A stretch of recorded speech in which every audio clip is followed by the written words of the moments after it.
Stephen A., does LeBron have a point? He has a point, but I need to say this.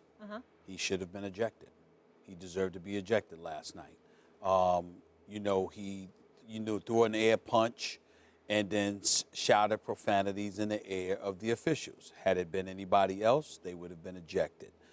He was very demonstrative. The new rules, as soft as it is, and I can't stand them, the new rules state that if you're demonstrative in your behavior towards an official in a derogatory fashion, that calls for an ejection. So according to the rules, he deserved to be ejected. Having said that, he does have a point. Third in shots in the paint within 5 feet last year. It's one of those situations where, guess what? He still finished 12th in free throws. This year, he's averaging 19 shots a game. He's getting to the free throw line, 5.4 free throws a game. The only time he's averaged fewer than 6 attempts from the free throw line was his rookie year. Yeah. This guy goes to the hole. He constantly gets beat up. He deserves more calls. He does have a point. So, again, it's two separate issues because the ejection last night was warranted because that has nothing to do with the official Fitzgerald. It has nothing to do with him. He's calling this particular game. And in this particular game, based on LeBron James' behavior during this particular game, it warranted the ejection. But it does not mean that he didn't have a point in terms of what he has been enduring over the course of years, actually. When your coach says at the post-game presser, should he be ejected? Yeah, he should have been tossed. That means he should have been tossed. Yeah. Right. Based on how you were demonstrative and the things he must have said, he cursed at the ref, who knows what he said. But anyway, he should be tossed. Okay, we all agree with that. If anything, it points out his good behavior. This is the first time he's been tossed. Yeah. LeBron James, 15-year career.